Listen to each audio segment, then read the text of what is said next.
সুপ্রিয় নবম দশম শ্রেণীর শিক্ষার্থী বন্ধুরা, আমি আজও হাজির হলাম তোমাদের গণিত বইয়ের দ্বিতীয় অধ্যায়ে অনুশীলনী 2.2 হতে অন্বয় ফাংশন সম্পর্কিত বিষয় নিয়ে। আজকে আমাদের এটি অন্বয় ফাংশনের উপরে তৃতীয় ক্লাস। আজকের ক্লাসে আমরা আলোচনা করব শুধুমাত্র ফাংশন সম্পর্কিত, ফাংশনের ধারণা এবং ফাংশন সম্পর্কিত কয়েকটি বিষয় নিয়ে। তাহলে শুরু করি আমাদের আজকের ক্লাস। তোমাদের গণিত বইয়ের ফাংশনের ধারণাটি একেবারে প্রাথমিক পর্যায়ে। এখানে ফাংশন সম্পর্কে প্রাথমিক একটি ধারণা দেওয়া হয়েছে তোমাদের গণিত বইয়ে, বিশেষ করে সাধারণ গণিত, যেটা আমি উচ্চতর গণিতের বিষয় বলছি না। এখন ফাংশন কি, প্রথমত আমরা ফাংশনটা কি একটু ধারণা নিয়ে নেই, তারপরে ফাংশন সম্পর্কে বিস্তারিত বা প্রাথমিক আলোচনায় আসবো আমরা। ফাংশন কি? ফাংশন হলো দুইটি চলকের মধ্যে একটি নির্দিষ্ট সম্পর্ক। ফাংশন হচ্ছে দুইটি চলকের মধ্যে একটি নির্দিষ্ট সম্পর্ক, যেখানে চলকদ্বয় নিজেদের মধ্যে এমনভাবে সম্পর্কযুক্ত হবে যেন স্বাধীন চলকের যে কোনো একটি মানের জন্য অধীন চলক সকল ক্ষেত্রে শুধুমাত্র একটি মান প্রদান করবে। আমরা এখানে কি বলছি? ফাংশন হচ্ছে দুইটি চলকের মধ্যে একটি নির্দিষ্ট সম্পর্ক, এবং এখানে দুই ধরনের চলক থাকবে। এক ধরনের চলক থাকবে স্বাধীন চলক, একটি চলক থাকবে স্বাধীন এবং অন্যটি থাকবে অধীন চলক। আমরা জানি অধীন চলক বা পরাধীন চলকের মান সবসময় স্বাধীন চলকের উপর নির্ভর করে, এবং এই চলকদ্বয় এমনভাবে সম্পর্কিত হবে যেন স্বাধীন চলক যে কোনো একটি মান প্রদান করলেই, স্বাধীন চলকের একটি মান ইনপুট করলেই অধীন চলক সকল ক্ষেত্রে, মানে প্রতিটি মানের জন্য শুধুমাত্র একটি করে মান প্রদান করবে। আমরা এই আলোচনার আসার আগে আমরা এর আগে কিন্তু আলোচনা করছিলাম অন্বয় সম্পর্কে। তোমাদের এর আগে বিষয়ে আলোচনা ছিল অন্বয় সম্পর্কে। সেখানেও কিন্তু অন্বয় অর্থ ছিল সম্পর্ক। আসলে অন্বয়ের পরবর্তী স্টেপ হচ্ছে ফাংশন। যদি অন্বয় গঠন সম্পর্কে আমরা না জানতাম, তাহলে ফাংশন সম্পর্কে আমাদের জানাটা একটু কঠিন ছিল। ওখানেও ছিল কি দুইটি সেটের মধ্যে সম্পর্ক, অথবা দুইটি প্রতীকের মধ্যে সম্পর্ক, অথবা দুইটি সংখ্যার মধ্যে সম্পর্ক, অথবা দুইটি চলকের মধ্যে সম্পর্ক নিয়ে আমরা অন্বয় আলোচনা করছিলাম। সেই অন্বয়ের পরবর্তী স্টেপে আমরা আসছি ফাংশন। তবে এইটুকু মনে রাখবে, আমরা পরবর্তীতে তোমাদের আলোচনা দেখব কিছু কিছু অন্বয় ফাংশন হয়, সব অন্বয় কিন্তু ফাংশন হবে না। সব ধরনের চলকের সম্পর্ক কিন্তু ফাংশন বলা যাবে না। ফাংশন হওয়ার জন্য কিছু নির্দিষ্ট শর্ত আরোপ করতে হয়। তোমরা এই যে প্রাথমিক সংজ্ঞাটায় দেখছো, অবশ্যই এখানে একটা কথা বলা হচ্ছে, স্বাধীন চলকের প্রতিটি মানের জন্য অধীন চলক শুধুমাত্র একটি করে মান প্রদান করবে। স্বাধীন চলকের প্রতিটি মানের জন্য অধীন চলক শুধুমাত্র একটি মান প্রদান করবে। একের অধিক মান যদি প্রদান করে, সেই সম্পর্কে আমরা ফাংশন বলবো না। তাহলে আমরা দেখি ফাংশন সম্পর্কে একটা সম্পর্ক। দেখো, আমরা y = 2x - 1, y = 2x - 1 একটা দুইটা চলকের মধ্যে একটা সম্পর্ক নিলাম, যেখানে x হচ্ছে স্বাধীন চলক আর y হচ্ছে অধীন চলক। আমরা এটাকে y কে আমরা fx দ্বারাও চিহ্নিত করতে পারি। আমরা y কে কি দ্বারা চিহ্নিত করতে পারি? fx দ্বারাও চিহ্নিত করতে পারি। অর্থাৎ আমরা এই সম্পর্কটাকে ইচ্ছা করলে আমরা এমনভাবে লিখতে পারতাম, f(x) = 2x - 1, অর্থাৎ ফাংশন অফ x। কেন এটাকে আমরা ফাংশন বলছি একটু পরীক্ষা করে দেখি। আসলে ফাংশনের এই সম্পর্কটাকে আমরা একটা মেশিনের সাথে তুলনা করতে পারি। মেশিন কি করে? প্রোডাকশন মেশিন কি করে? কাঁচামাল প্রদানের সাথে সাথে কিন্তু সে কি করে? একটা দ্রব্য উৎপন্ন করে। এক ধরনের কাঁচামাল দিয়ে এক ধরনের দ্রব্য উৎপন্ন হয়। আমরা এই ফাংশনের সম্পর্কটাকে যদি একটি মেশিনের সাথে তুলনা করি, এবং স্বাধীন চলকের মানগুলোকে যদি কাঁচামাল হিসেবে বিবেচনা করি, এবং উৎপন্ন দ্রব্যগুলোকে বা অর্থাৎ স্বাধীন চলকের মান প্রদানের পরে যে মানগুলো পাবো, ওইগুলোকে যদি আমরা উৎপন্ন দ্রব্য হিসেবে কল্পনা করি, তাহলে কেমন হয়? দেখো, আমরা ধরে নিলাম সেই আমাদের স্বাধীন চলক বা আমাদের যে মানগুলো প্রদান করবো, অর্থাৎ কাঁচামাল হিসেবে যে মানগুলো, যে ইনপুটগুলো দেবো, সেখানে আমরা এই 5টা বস্তু, 5টা বিষয় বা 5টা সংখ্যা নিয়েছি 1 2 3 4 5। এখন আমরা আমাদের দেখো, এই যে আমাদের বাম সাইড এবং ডাইন সাইডে দেখো y এর মানটা পাবো, অর্থাৎ f(x) এর মান বা y এর মান পেয়ে যাবো। এই মানটা হবে আমাদের উৎপন্ন দ্রব্য। আমরা যখন 1 ইনপুট করছি, দেখো 1 কে আমরা ইনপুট করলাম, আউটপুট কি পেয়ে গেলাম? আউটপুট পেয়ে গেলাম 1। একইভাবে যখন আমরা 2 ইনপুট করছি মেশিনের ভিতরে, এই y = 2x - 1 সম্পর্ককে প্রসেসিং করে 2 মানটিকে কত প্রদান করছে? দেখো 2 থেকে 3 প্রদান করছে। একইভাবে যখন আমরা 3 কে ইনপুট করছি, দেখো সেই 3 মান থেকে এই প্রসেস হয়ে আমরা যে মানটা বা যে দ্রব্যটি পেলাম তার নাম হলো 5।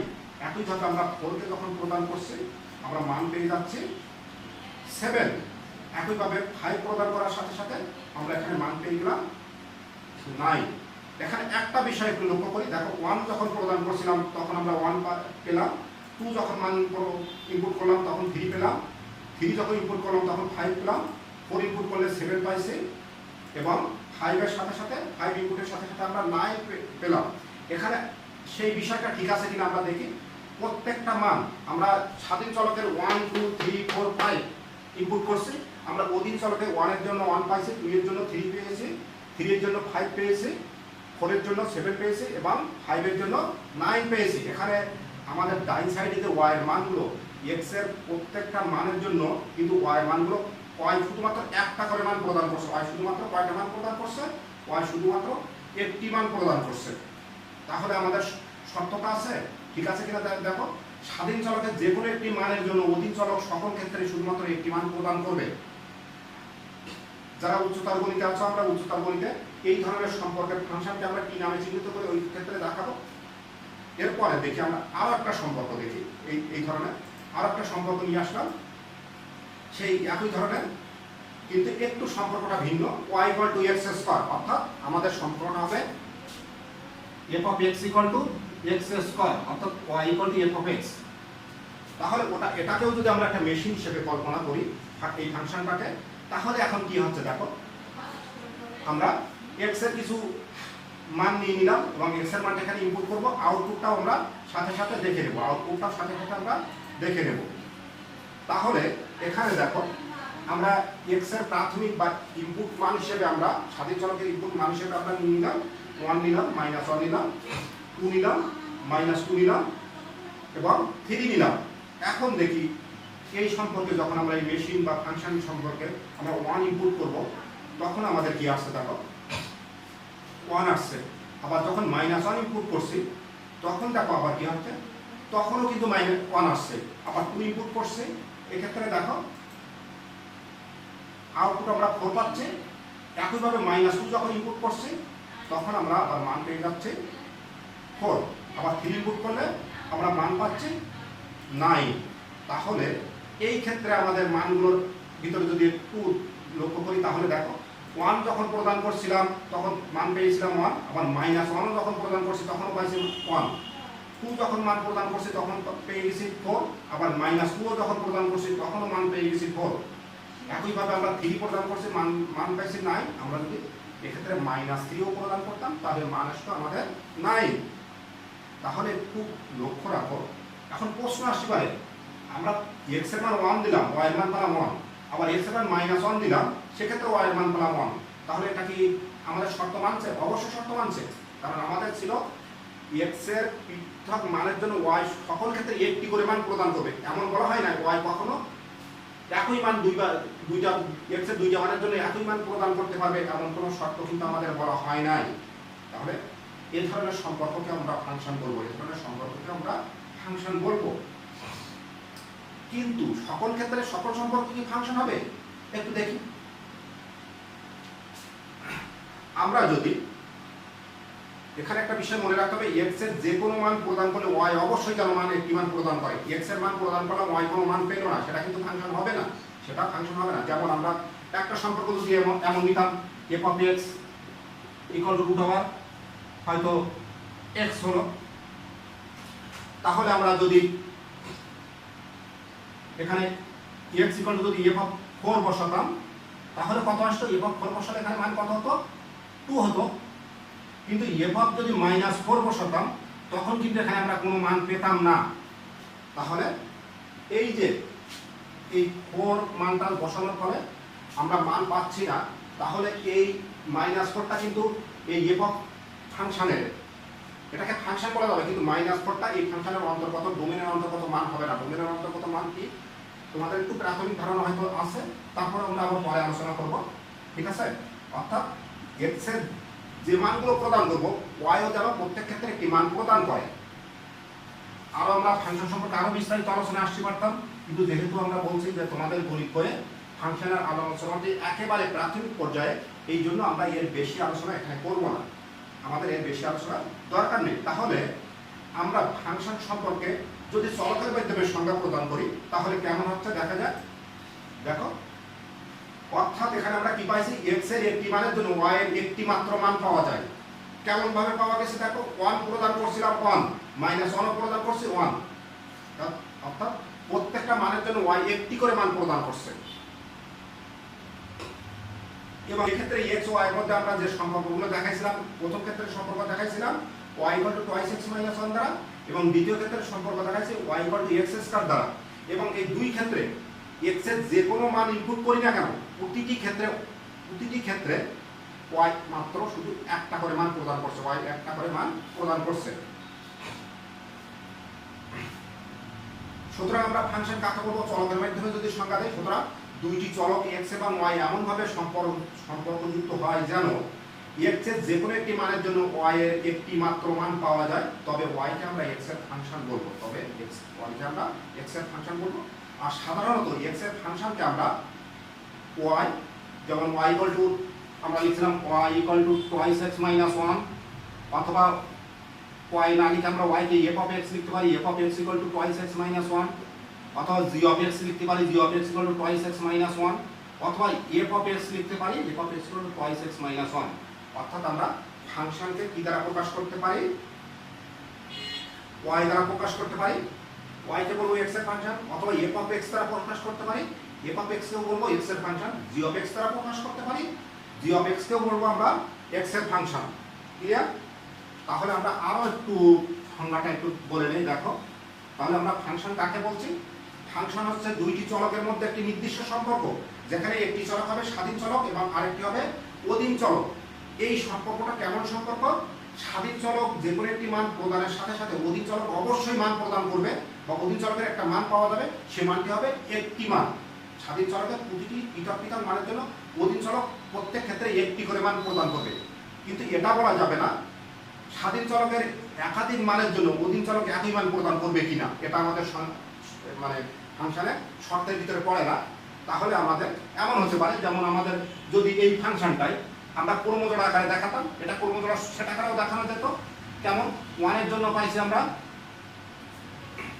এই সেটটাই, দেখো আমরা ক্রমজোড় আকারে যদি দেখাতাম ফাংশনটাকে, তাহলে কেমন হতো? ফাংশনটাকে যদি আমরা s ধরতাম এই ফাংশনটাকে, তাহলে ক্রমজোড় আকারে দেখালে 1 হতো, -1 1 হতো, আরেকটা ক্রমজোড় আরেকটা হতো 2 4 হতো, আরেকটা ক্রমজোড় হতো -2 4, আরেকটা হতো 3 9। এটা কিন্তু একটা ফাংশন, এই সম্পর্কটাকে আমরা একটা ফাংশন বলবো। তাহলে দেখো এখানে x এর মান ভিন্ন ভিন্ন, এই ক্ষেত্রে আমরা আরো একটা বিষয় যে লক্ষ্য করছি, দেখো এটাকে আমরা ফাংশন বলছি, এই ক্রমজোড়াটাকে। এই সংখ্যাটা তোমাদের বইয়ে দেওয়া নেই, এটা হায়ার ম্যাথে আছে, তারপর আমি একটু বলে দিচ্ছি। আমরা এখানে যে 5টি ক্রমজোড়া দেখছি, এই 5টি ক্রমজোড়ার প্রথম উপাদানগুলো দেখো 1 -1 2 -2 আর 3, প্রথম উপাদানগুলো কিন্তু সব ভিন্ন ভিন্ন,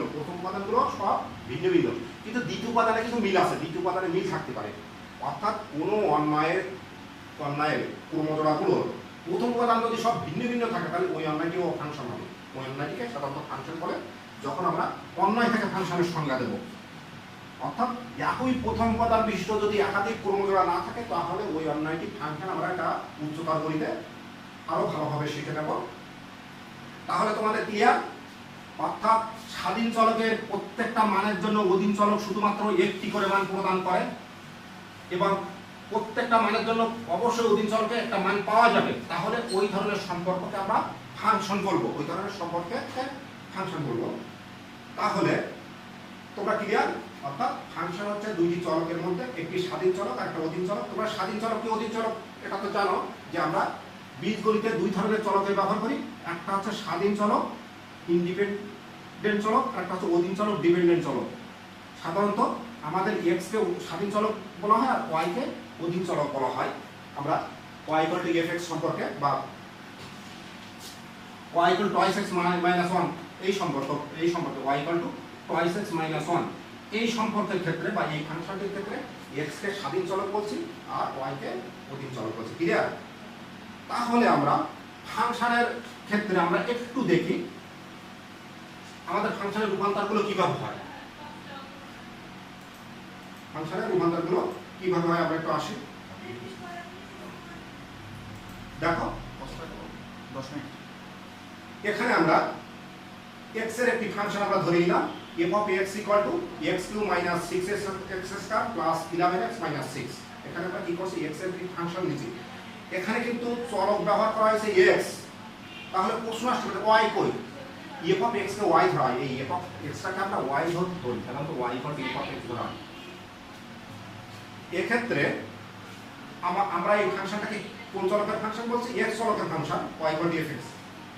ঠিক আছে, এখানে চলক কোনগুলো আমরা দেখি, এই যে লাল রেড চিহ্ন দিয়ে দিয়েছে এই x x x এইটা চলক।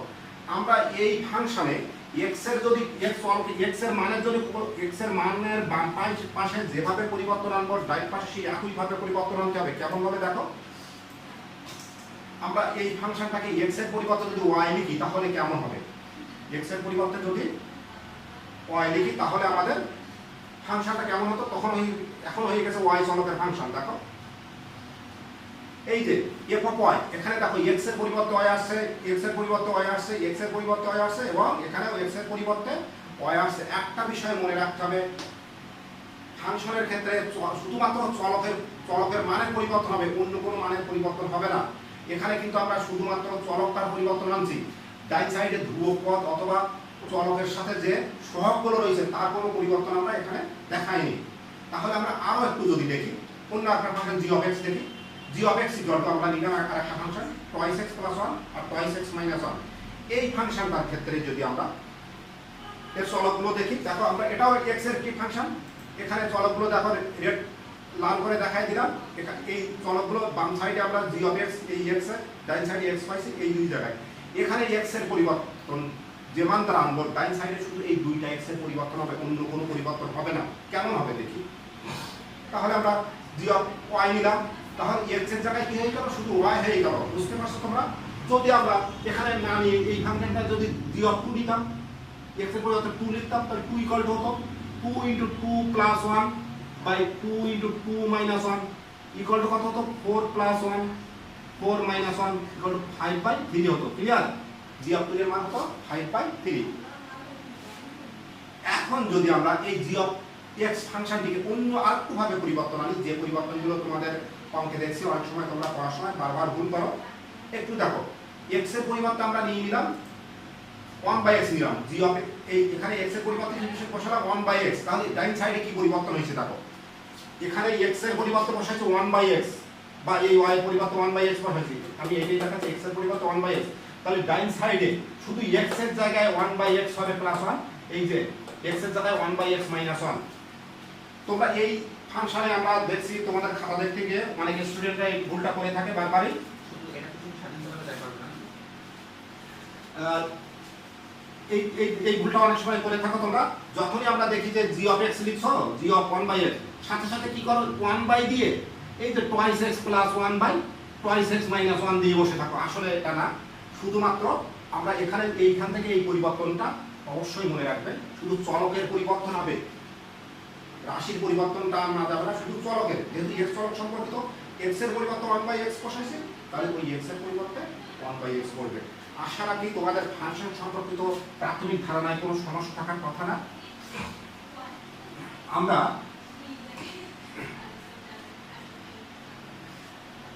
তাহলে তোমরা একটু চেষ্টা করে নিও আমরা ফাংশনের পরিবর্তনগুলো কিভাবে আনি। বাম সাইডে চলকের মান যে মান দ্বারা প্রতিস্থাপন করব, ডান সাইডে চলকের মান একই মান দ্বারা প্রতিস্থাপন করতে হবে। যেমন আমরা এই প্রথমেই f ফাংশনটিতে f of x ফাংশনটিতে প্রথম ফাংশনটি অর্থাৎ প্রথম সম্পর্ক এইটাই দেখো, এই ক্ষেত্রে আমরা x এর পরিবর্তে f of y বসাইছিলাম, তাহলে শুধুমাত্র y এর পরিবর্তন হয়েছে। আমরা দ্বিতীয় g of x ফাংশনে দেখো, এখানে x এর পরিবর্তে y বসাইছি, তাহলে আমাদের x এর পরিবর্তে আমরা এখানে কি বসাইছি, x = y বসাইছি এই g of y। তাহলে এখানে কি হবে, শুধু x এর পরিবর্তে y বাম পক্ষ এবং ডান পক্ষ দুই পাশে আমরা x এর পরিবর্তে y বসাইছি। আমরা এই সম্পর্কে আমরা এখানে কি বসাইছি, x = 1/x বসাইছি। আসলে x এর পরিবর্তে আমরা 1/x বসাইছি, এই জন্য এখানে x এর পরিবর্তে 1/x চলে আসছে। ক্লিয়ার, আশা রাখি তোমাদের গণিত বইয়ে যে ধরনের ফাংশনে আলোচনা করা হয়েছে এর বেশি আলোচনা করার দরকার লাগে না আমাদের, আমরা তারপরও একটু বেশি আলোচনা করে নিচ্ছি। তোমাদের উচ্চতর গণিতের যখন আমরা ফাংশন সম্পর্কে আলোচনা করব তখন একেবারে বিশদ বা বিস্তারিত আলোচনা করব ফাংশনের সম্পর্ক, ফাংশন কত প্রকার, ফাংশন কোন ফাংশন কিভাবে গঠিত হয়, এই বিষয়গুলো আমরা বিস্তারিত দেখব।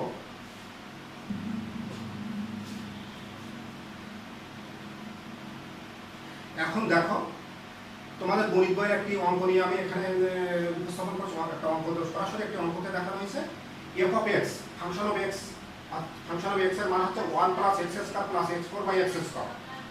এখন আমাকে বাহির করতে হবে, প্রমাণ করে দেখাতে হবে F of 1 by X square equal to F of X square. আমরা অঙ্কটা পরবর্তী ক্লাসে সমাধান করব, কিন্তু এখানে আমরা কিভাবে, এর আগেও দেখাইছি, এখানে আমরা পরিবর্তন, এই যে দেওয়া আছে এটা, তাহলে এখান থেকে আমরা F of 1 by X square এর মান বাহির করব ইকুয়াল টু 1 প্লাস এই x এর পরিবর্তে 1 বাই এক্স স্কয়ার তার হবে হোল স্কয়ার প্লাস এই x এর পরিবর্তে 1 বাই এক্স স্কয়ার তার হবে হোল 4 বাই x, এই যে x এর পরিবর্তে 1 বাই x লিখে তার আবার স্কয়ার। এইভাবে কিন্তু আমাদের পরিবর্তনটা আসবে, ঠিক আছে? তাহলে আমরা পরবর্তী ক্লাসে তোমাদের গাণিতিক সমস্যা এবং অন্যান্য বিষয়গুলো নিয়ে আসবো। আশা রাখি ফাংশন সম্পর্কে যতটুকু আলোচনা করছি তোমাদের সমস্যা থাকবে না। আরেকটা বিষয় নিয়ে আমরা একটু দেখাই, ফাংশন অথবা অন্যায় ডোমেন এবং রেঞ্জ কি। ফাংশন এবং অন্যায় ডোমেন বা রেঞ্জ কি, আমরা অনেক আলোচনায় এর আগের ক্লাসগুলো ডোমেন এবং রেঞ্জ নিয়ে আমরা আলোচনা করছি, কিন্তু আসলে ওইভাবে প্রপারভাবে দেখানো হয়নি, পার্টিকুলারভাবে আমরা দেখাইনি। আমরা যদি এস একটি অন্যায় ধরি, আমরা ধরলাম 1 2 2 4 3 6, একইভাবে হচ্ছে 4 8 5 10, এটা একটা অন্যায়, ঠিক আছে? এই অন্যায়টির মধ্যে যদি আমি বলি যে তোমরা ক্লিয়ারলি বুঝতে পারছো সম্পর্কটা কেমন, এখানে আমরা y ইকুয়াল টু টুয়াইস এর সম্পর্কে গঠিত অন্যায়, আসলে y ইকুয়াল টু টুয়াইস এর সম্পর্কে এই অন্যায়টি গঠন করা হয়েছে। এখন যদি বলে এস অন্যায়ের ডোমেন কত, রেঞ্জ কত, একেবারেই সহজ। কোনো অন্যায়ের ক্রমজোড়াগুলোর প্রথম উপাদানের ক্ষেত্রে ডোমেন বলা হয়, প্রথম উপাদানের ক্ষেত্রে ওই অন্যায়ের ডোমেন বলে। তাহলে কেমন ডোমেন কি হবে, আমরা এস অন্যায়ের ডোমেনকে ডোম অফ এস বলি, ডোম অফ এস কে এইভাবে ডোম এস লেখা হয়, ডোম এস ইকুয়াল টু, তাহলে কত হবে প্রথম উপাদান 1 2 3 4 5, তাহলে এস অন্যায়ের ডোমেন পেয়ে গেলাম। আর রেঞ্জ, এস অন্যায়ের রেঞ্জকে আমরা রেঞ্জ এস বলি বা রেঞ্জ অফ এস বলা হয়। রেঞ্জ হচ্ছে কত দেখো 2 4 6 8 10, ক্লিয়ার? তাহলে ডোমেন এবং রেঞ্জ সম্পর্কে আমরা বিস্তারিতভাবে না জানলেও মোটামুটি যেন আমাদের ধারণাটা ক্লিয়ার চলে আসছে, ঠিক আছে? আমরা তাহলে ফাংশন কি, আমরা অন্যায় কি জানছি, ফাংশন কি জানছি, আজকে আমরা ডোমেন কি সেটাও জেনে নিলাম। আমরা পরবর্তী ক্লাসে অন্যায় ফাংশন সম্পর্কিত গাণিতিক সমস্যাগুলো আশা রাখি একটা ক্লাসে শেষ হয়ে যাবে। তাহলে আজ এ পর্যন্ত, তোমরা সবাই ভালো থাকো এবং সাথে সাথে বলবো যে আমাদের চ্যানেলটিকে সাবস্ক্রাইব করে রাখো, আমরা যখন আমরা কোনো ভিডিও আপলোড করবো সাথে সাথে লিঙ্কটা তোমাদের কাছে চলে যাবে। তাহলে আজকের মতো সকলকে খোদা হাফেজ।